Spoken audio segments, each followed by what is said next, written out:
Which of the following statement or statements is or are correct about capital to risk weighted asset ratio, that is CRAR. CRAR के ऊपर 3 statement दिए और आपको correct statement बतानी है। पहली statement कहती है it is the ratio of bank's capital to its risk. तो बैंक की कैपिटल और इसके रिस्क के बीच में जो रेशियो है उसके बारे में बताता है। It ensures that the bank can absorb a reasonable amount of loss. तो ये जो CRAR है ये बताता है कि बैंक कितने लॉस को बियर कर सकता है, कितने जो लॉस है उसको झेल सकता है। Then higher CRAR indicates bank is better capitalized. तो जितना CRAR ज्यादा होगा उतना बैंक के लिए अच्छा होगा। टेक 15 सेकेंड्स, फिर इसको डिस्कस करेंगे। चलिए डिस्कस करते हैं। तो यहाँ पे अगर आप नाम ही पढ़े CRAR की जो फुल फॉर्म है that is capital to risk weighted, मतलब एक जगह कैपिटल है, एक जगह रिस्क वेटेड एसेट्स हैं, राइट। तो नाम से ही पता चल रहा है कि रेशियो किस किस के बीच में, कैपिटल के बीच में और रिस्क के बीच में।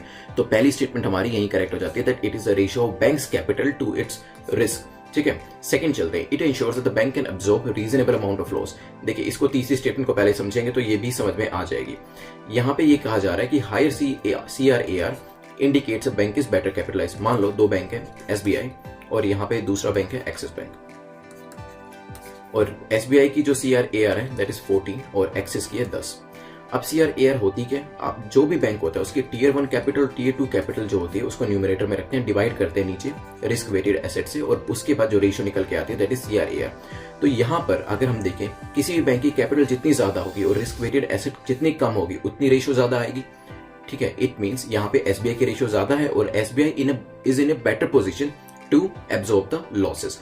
यहाँ पे सेकंड स्टेटमेंट भी हमारी करेक्ट हो जाएगी और यहाँ पे तीसरी स्टेटमेंट जो आपस में से जुड़ती हुई है वो भी करेक्ट हो जाएगी। देखिए अगर मैं यहाँ पे एग्जांपल लूं, इसको रब करके मान लीजिए SBI के पास 100 करोड़ है और रिस्क वेटेड एसेट है 10 करोड़, तो यहाँ पे रेशियो कितनी हो गई 10। इसी तरीके से एक्सिस बैंक की बात करें तो इसके पास कैपिटल तो इसके पास भी 100 करोड़ है, लेकिन इसके पास रिस्क वेटेड एसेट कितनी है 20 करोड़ की ज्यादा है, तो इसकी रेशियो हो गई 5। तो यहाँ पे जितनी ज्यादा रेशियो उतना बेटर होगा, उतना ज्यादा आप लॉस को बेयर कर सकते हैं, उतना आप बेटर कैपिटलाइज है। यहाँ पे देखा जाए तो SBI is better capitalize than Axis bank. ठीक है, क्योंकि यहाँ पे SBI की जो टीयर 1 टीयर 2 कैपिटल है और उसके डिवीजन में रिस्क वेटेड एसेट जो है उसकी रेशियो फाइनली एक्सिस बैंक से ज्यादा निकल के आ रही है।